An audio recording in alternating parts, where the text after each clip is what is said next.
Feliz y bendecido día, aprendiendo un curso de milagros. El secreto de la verdadera oración es olvidarte de las cosas que crees necesitar. Pedir algo específico es igual que ver el pecado primero y luego perdonarlo. Del mismo modo, al orar pasas por alto tus necesidades específicas, tal como las ves, y las dejas en manos de Dios. Ahí se convierten en los regalos que le haces, pues le dicen que no antepondrás otros dioses a Él, ni que quieres otro amor que el suyo. Este libro es un comienzo, no un final.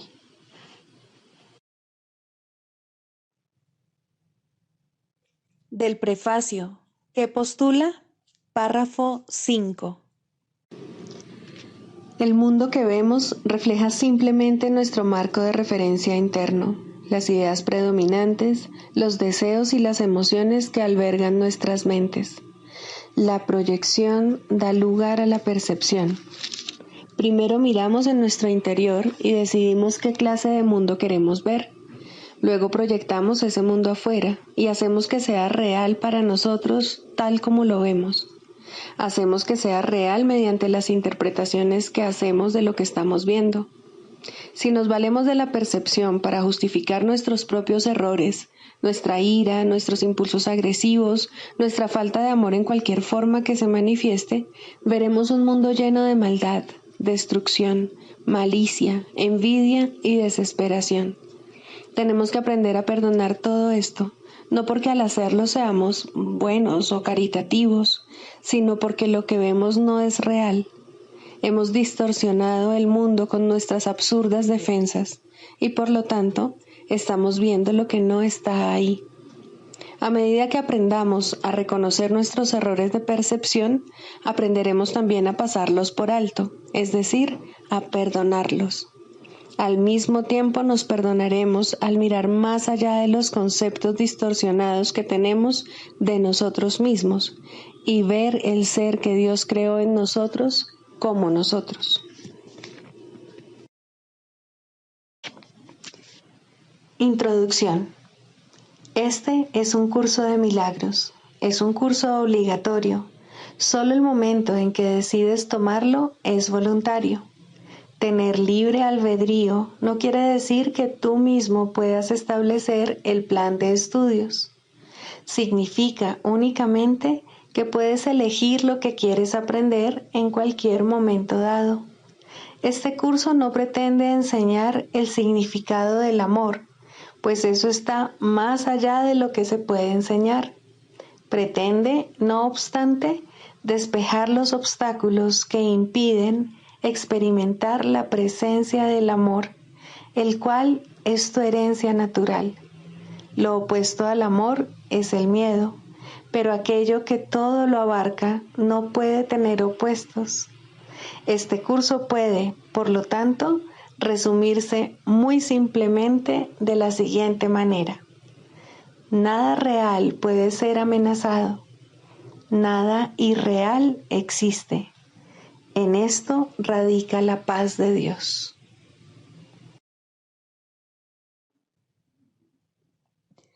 Capítulo 1.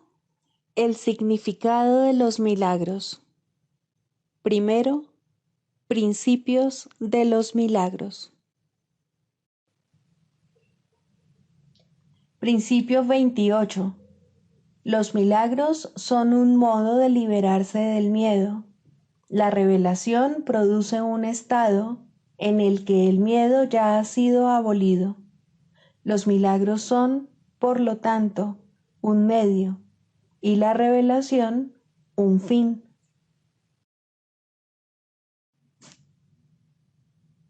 Capítulo 15. El instante santo.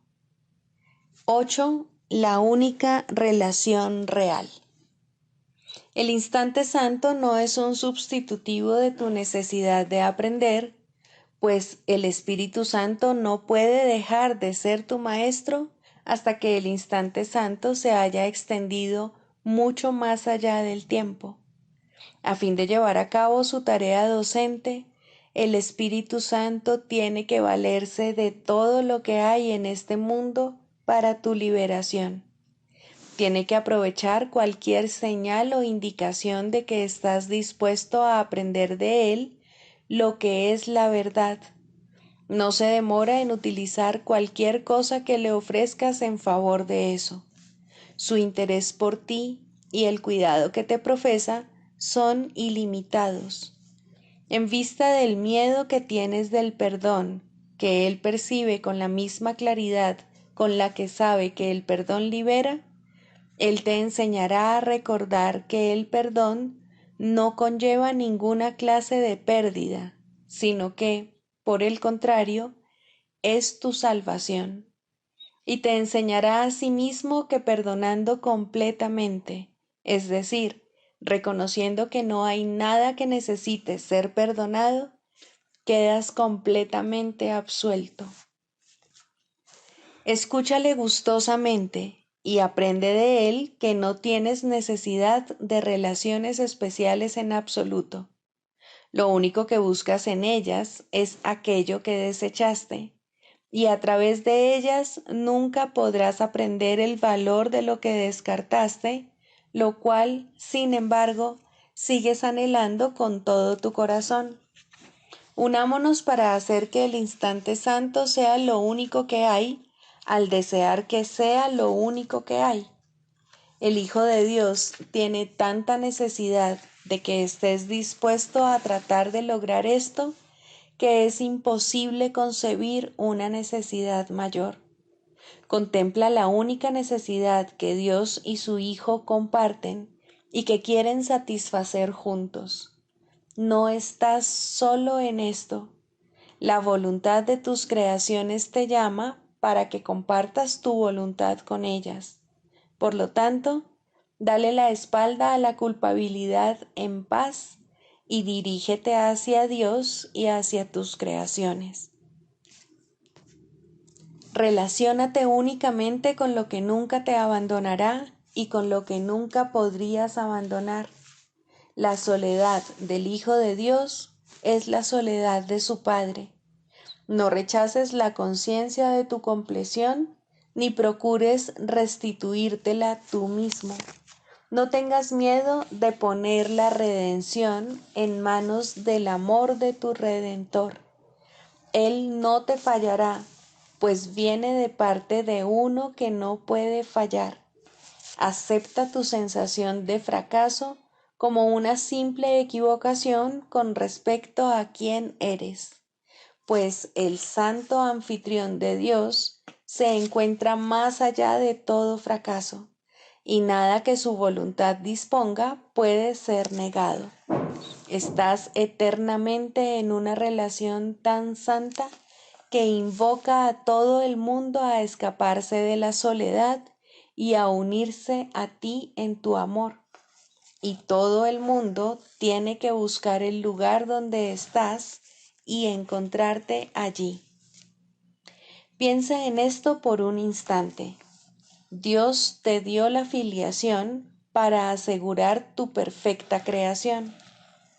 Ese fue su regalo, pues tal como Él no se negó a darse a sí mismo a ti, tampoco se negó a darte su creación. Todo lo que jamás fue creado es tuyo. Tu única relación es la relación que tienes con todo el universo, y ese universo, al ser de Dios, está mucho más allá de la mísera suma de todos los cuerpos separados que percibes, pues todas las partes del universo están unidas en Dios a través de Cristo, donde se vuelven semejantes a su Padre. Cristo sabe que Él no está separado de su Padre, quien constituye su única relación en la que Él da tal como su Padre le da a Él. El Espíritu Santo es el intento de Dios de liberarte de lo que Él no entiende, y por razón del origen del intento, éste no puede fracasar. El Espíritu Santo te pide que respondas tal como Dios lo hace, pues quiere enseñarte lo que tú no entiendes. Dios responderá a toda necesidad, sea cual fuere la forma en que ésta se manifieste. El Espíritu Santo, por consiguiente, mantiene este canal abierto para recibir la comunicación de Dios a ti y la tuya a Él. Dios no entiende tu problema de comunicación, pues Él no lo comparte contigo. Tú eres el único que cree que es comprensible. El Espíritu Santo sabe que no lo es y sin embargo lo entiende porque tú lo inventaste. La conciencia de lo que Dios no puede saber y de lo que tú no entiendes reside únicamente en el Espíritu Santo. Su santa función consiste en aceptar ambas cosas y, al eliminar de ellas todo elemento de desacuerdo, unirlas en una sola. Él hará eso porque esa es su función. Deja, por lo tanto, lo que a ti te parece imposible en manos de aquel que sabe que sí es posible, toda vez que esa es la voluntad de Dios. Y permite que aquel cuyas enseñanzas son solo en favor de Dios, te enseñe el único significado de las relaciones, pues Dios creó la única relación que tiene significado y esa relación es la relación que Él tiene contigo.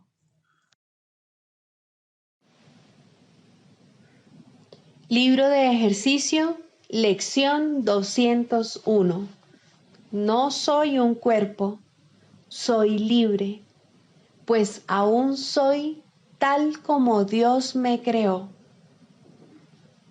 Confío en mis hermanos que son uno conmigo. No hay nadie que no sea mi hermano. He sido bendecido con la unidad de la que gozo con el universo y con Dios mi Padre, el único creador de la totalidad que es mi ser, el cual es eternamente uno conmigo. No soy un cuerpo, soy libre, pues aún soy tal como Dios me creó.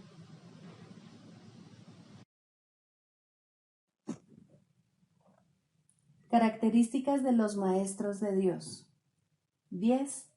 Mentalidad abierta. El papel central que ocupa la mentalidad abierta, quizá el último de los atributos que el maestro de Dios adquiere, puede entenderse fácilmente cuando se reconoce la relación que guarda con el perdón.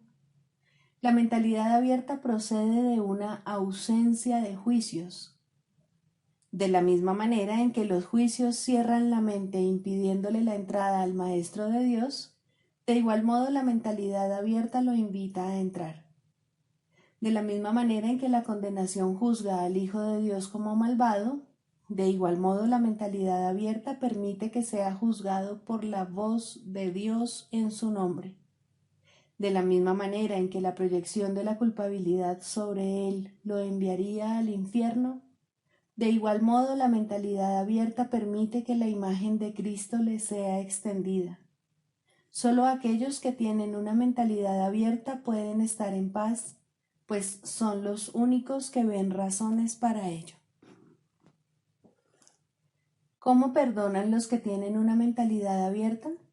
Han renunciado a todas las cosas que les impediría perdonar.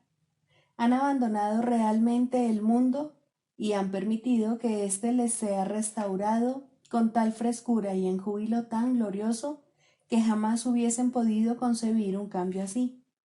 Nada es ahora como era antes. Todo lo que antes parecía opaco y sin vida, ahora no hace sino refulgir. Lo que es más, todas las cosas les dan la bienvenida, ya que ha desaparecido toda sensación de amenaza.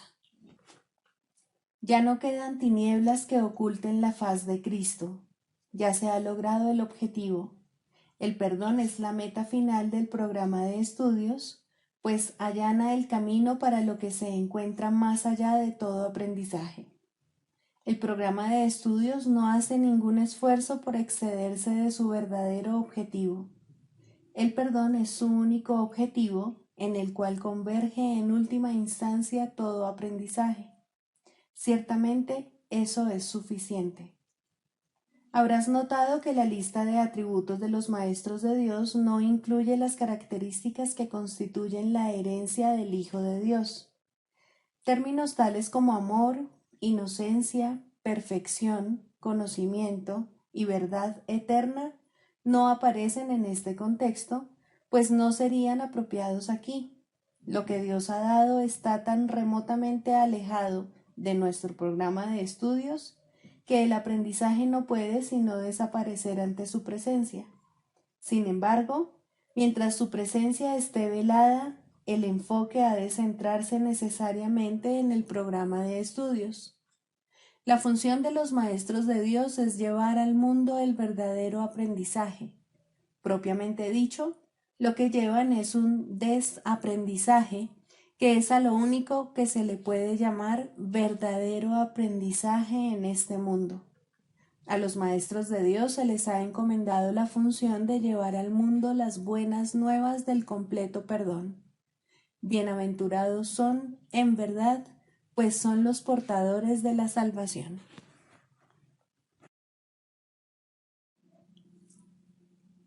Manual para el maestro, pregunta 20.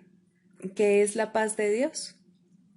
Se ha dicho que hay una paz que no es de este mundo. ¿Cómo se puede reconocer?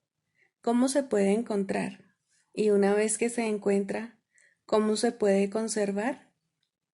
Consideremos cada una de estas preguntas por separado, ya que cada una refleja un paso diferente en el camino. Examinemos la primera. ¿Cómo se puede reconocer la paz de Dios? La paz de Dios se reconoce al principio solo por una cosa. Desde cualquier punto de vista, es una experiencia radicalmente distinta de cualquier experiencia previa. No trae a la mente nada que haya sucedido antes, no evoca nada que se pueda asociar con el pasado. Es algo completamente nuevo. Existe ciertamente un contraste entre esta experiencia y cualquier experiencia del pasado, pero curiosamente, no es este un contraste que esté basado en diferencias reales. El pasado sencillamente se desvanece y la quietud eterna pasa a ocupar su lugar. Eso es todo. El contraste que se había percibido al principio sencillamente desaparece. La quietud se ha extendido para cubrirlo todo. ¿Cómo se encuentra esa quietud? Nadie que busque únicamente sus condiciones puede dejar de encontrarla. La paz de Dios no puede hacer acto de presencia allí donde hay ira, pues la ira niega forzosamente la existencia de la paz.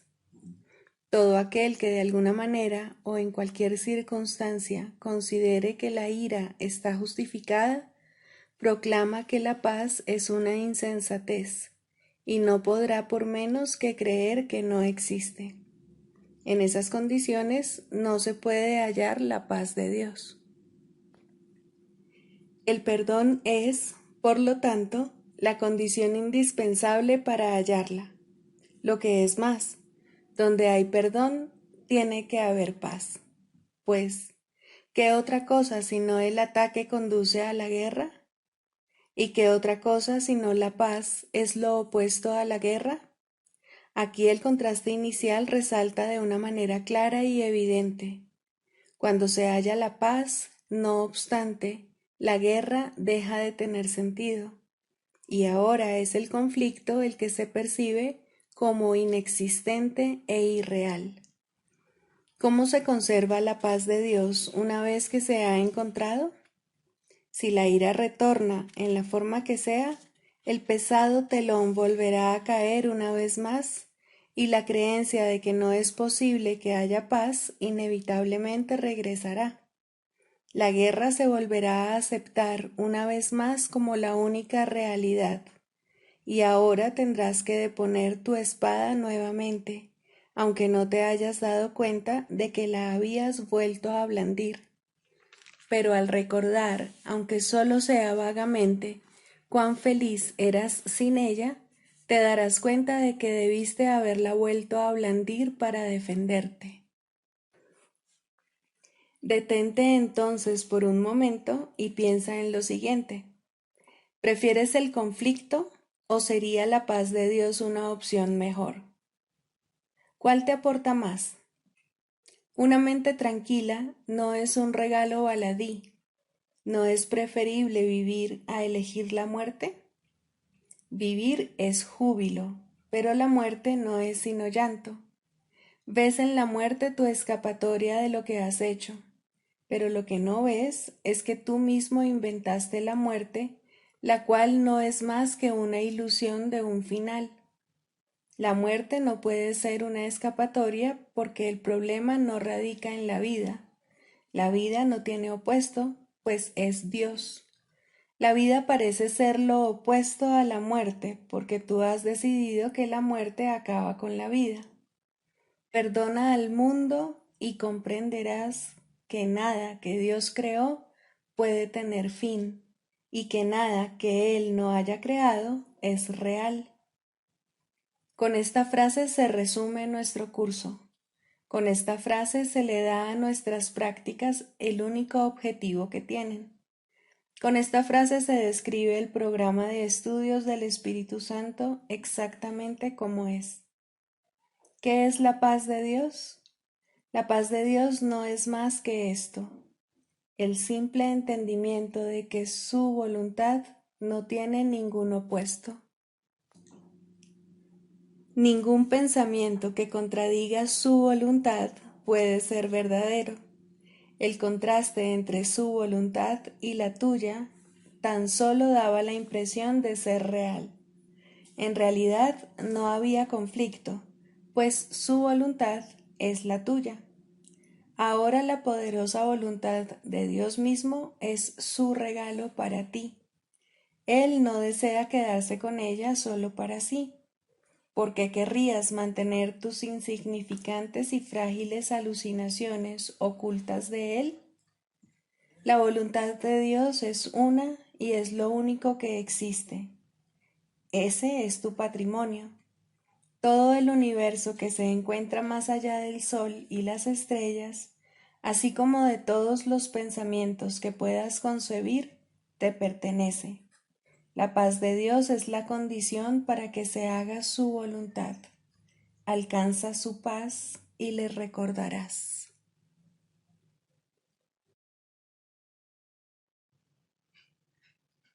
Clarificación de términos. El perdón, la faz de Cristo. El perdón es el medio que nos lleva a Dios y que nos permite alcanzarle, mas es algo ajeno a Él. Es imposible concebir que algo creado por Él pueda necesitar perdón.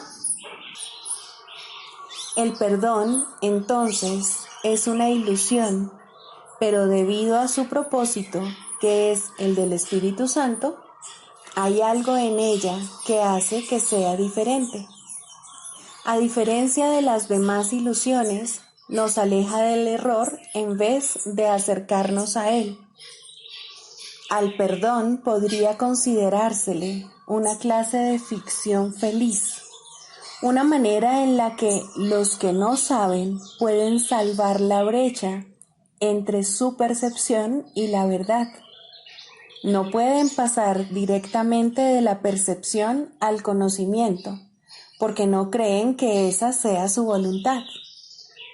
Esto hace que Dios parezca ser un enemigo en lugar de lo que realmente es, y es precisamente esta percepción de mente la que hace que no estén dispuestos a simplemente ascender y retornar a Él en paz. Y de este modo necesitan una ilusión de ayuda, porque se encuentran desvalidos, un pensamiento de paz porque están en conflicto. Dios sabe lo que su Hijo necesita antes de que Él se lo pida. Dios no se ocupa en absoluto de la forma, pero al haber otorgado el contenido, su voluntad es que se comprenda, y eso basta. Las formas se adaptan a las necesidades, pero el contenido es inmutable, tan eterno como su creador. Antes de que el recuerdo de Dios pueda retornar, es necesario ver la faz de Cristo. La razón es obvia. Para ver la faz de Cristo se requiere percepción. El conocimiento no es algo que se pueda ver, pero la faz de Cristo es el gran símbolo del perdón, es la salvación, es el símbolo del mundo real. El que la ve deja de ver el mundo. Está tan cerca ya del umbral del cielo como es posible estar mientras aún esté afuera. Mas desde ahí, un paso más basta para entrar. Es el paso final, y ese se lo dejamos a Dios. El perdón es un símbolo también, pero en cuanto que símbolo exclusivo de la voluntad del Padre, no puede ser dividido. Y así, la unidad que refleja se convierte en su voluntad. Eso es lo único que aún está en el mundo en parte y que, al mismo tiempo, es el puente que conduce al cielo. La voluntad de Dios es lo único que existe. Lo único que podemos hacer es pasar de la nada al todo, del infierno al cielo. ¿Es esto una jornada?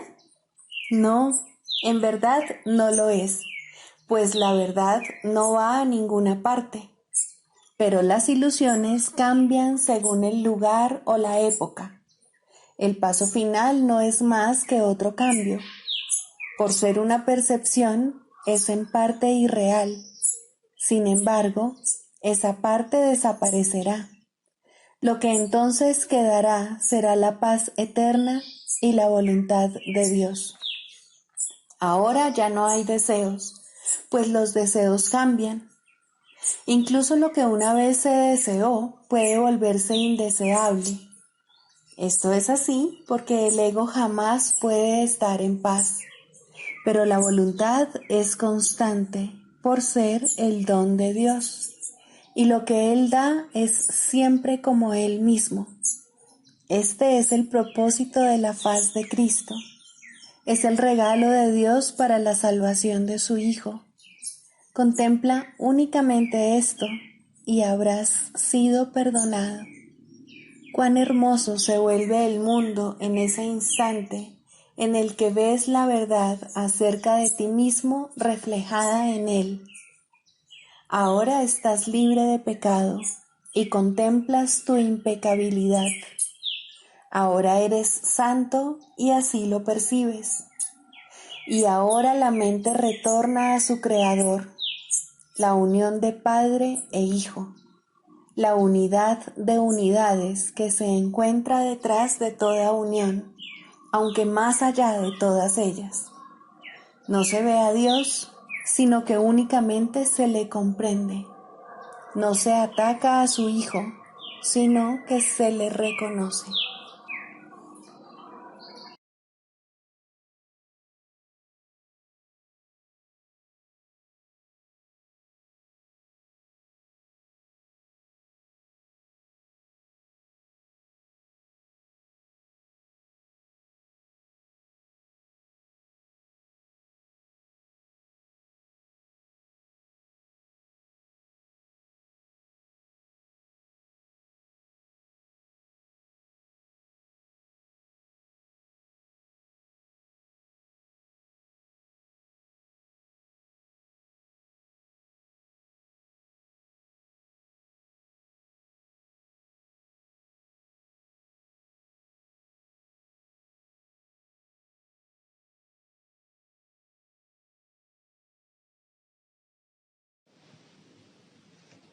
El proceso de la psicoterapia.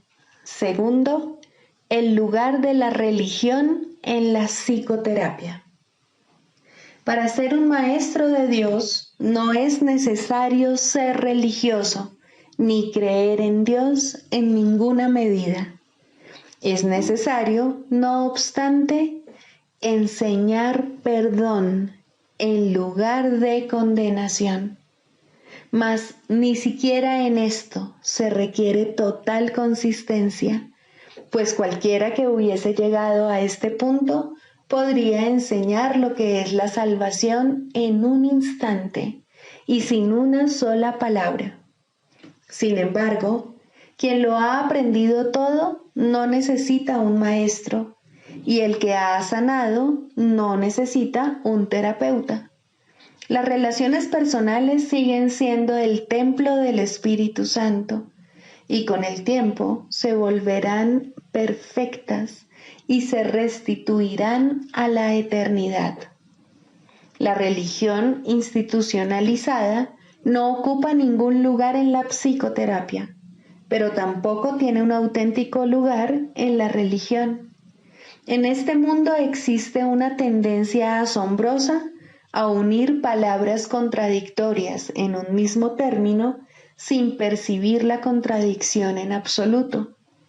Tratar de institucionalizar la religión es un intento tan obvio del ego de reconciliar lo irreconciliable que no merece que nos extendamos en ello aquí.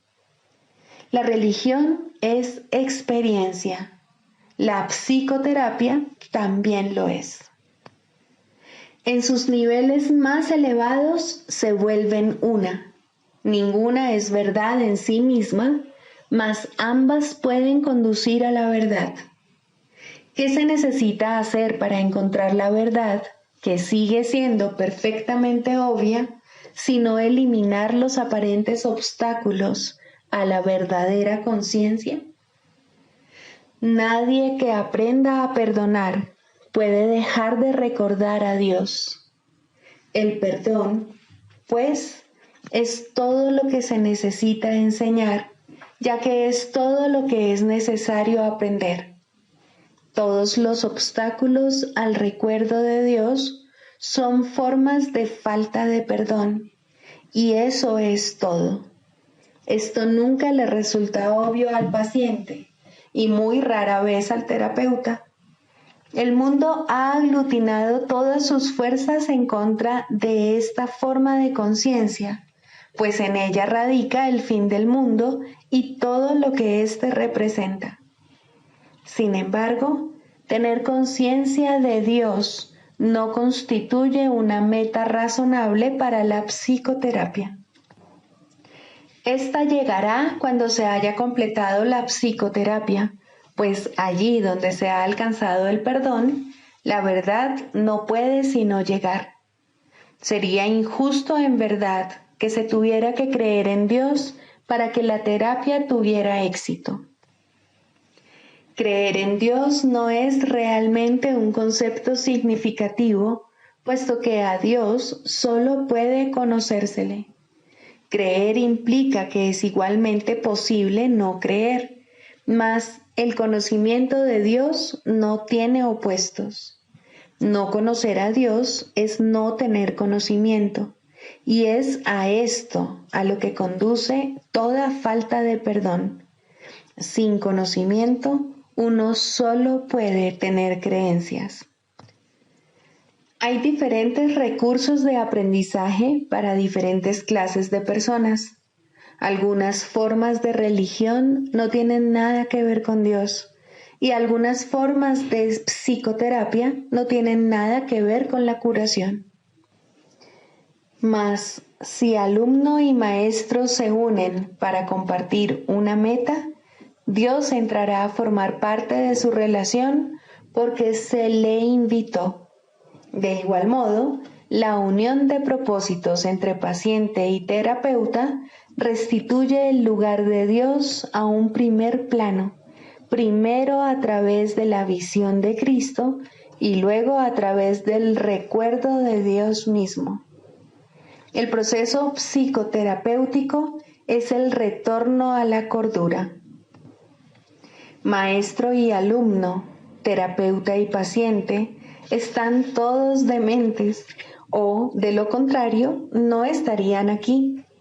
Juntos pueden encontrar una salida, pues nadie encuentra la cordura solo. Si la curación es una invitación que se le hace a Dios para que entre en su reino, ¿qué importa cómo está escrita la invitación? ¿Qué importa el papel, la tinta o el bolígrafo? ¿No es acaso el que escribe y hace la invitación lo que realmente importa? Dios acude a aquellos que desean restaurar su mundo, pues han encontrado la manera de invocarlo. Siempre que dos se unen, allí está Él.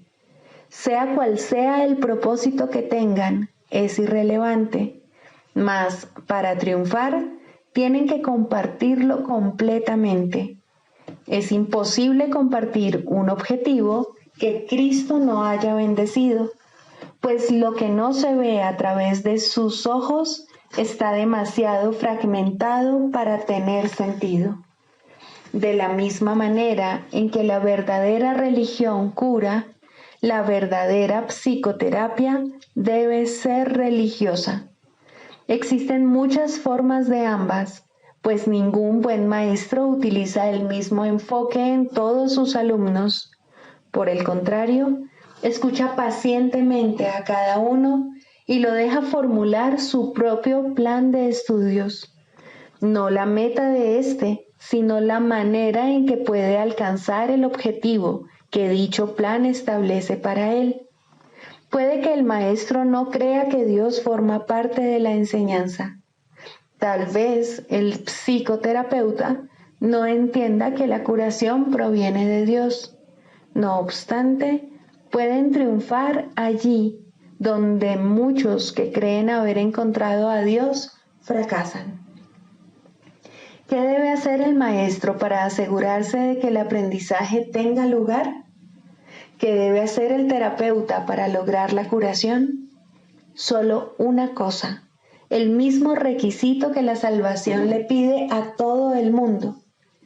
Cada uno debe compartir una meta con alguien más para, de ese modo, perder toda noción de intereses separados.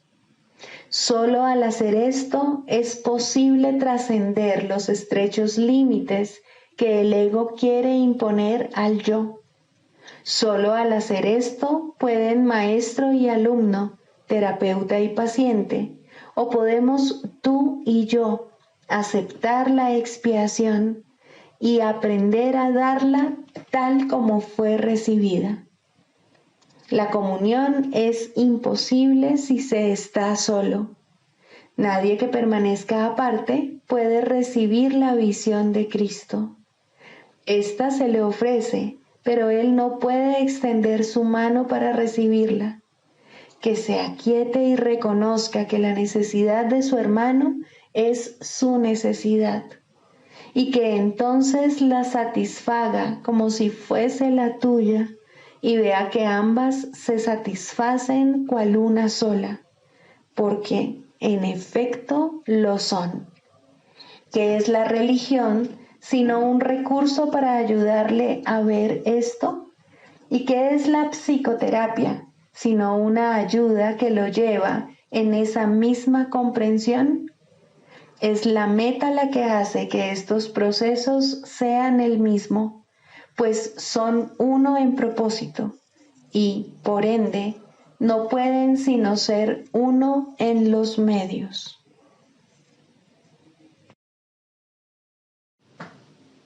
El canto de la oración.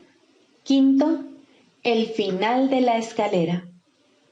La oración es un camino a la verdadera humildad, y aquí se eleva lentamente una vez más y crece en fuerza, amor y santidad. Deja que abandone el suelo desde donde comienza a elevarse hacia Dios, y la verdadera humildad vendrá por fin a agraciar la mente que pensó que se enfrentaba al mundo sola. La humildad trae paz, porque no afirma que tú debas regir el universo ni juzgar las cosas en función de cómo tú quisieras que fuesen. Deja a un lado felizmente todos los insignificantes dioses, no con resentimiento, sino con honestidad y con el reconocimiento de que no sirven para nada. Las ilusiones y la humildad tienen metas tan dispares que no pueden coexistir ni compartir una morada donde pudieran encontrarse. Allí donde una llega, la otra desaparece. Los que son verdaderamente humildes no tienen otra meta que Dios, porque no necesitan ídolos, y la defensa ya no tiene objeto. Los enemigos son inútiles ahora, pues la humildad no es confrontativa. No se oculta avergonzada porque está satisfecha con lo que es, en el conocimiento de que la creación es la voluntad de Dios. Su falta de egoísmo es el ser, y esto es lo que ve en cada encuentro, en los que gustosamente se une a cada hijo de Dios, cuya pureza reconoce y comparte con él. Ahora la oración se eleva por encima del mundo de las cosas, de los cuerpos y de los dioses de todo tipo, y por fin puedes descansar en santidad.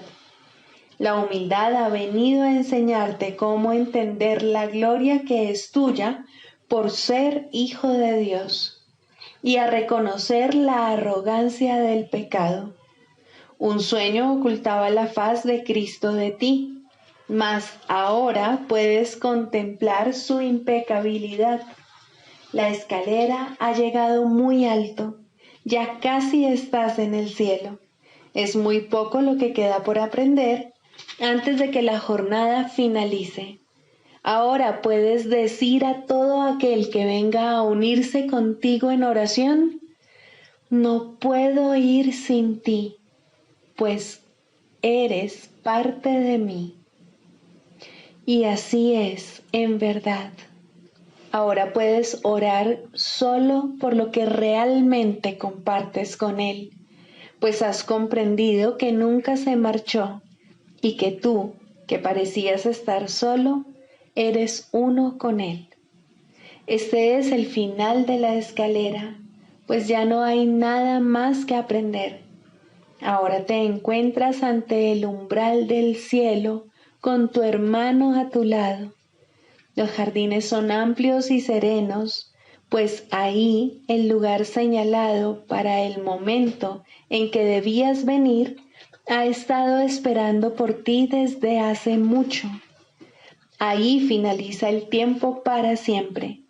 En ese umbral, la eternidad misma se une a ti. La oración se ha convertido en lo que siempre estuvo destinada a ser, pues has reconocido al Cristo en ti.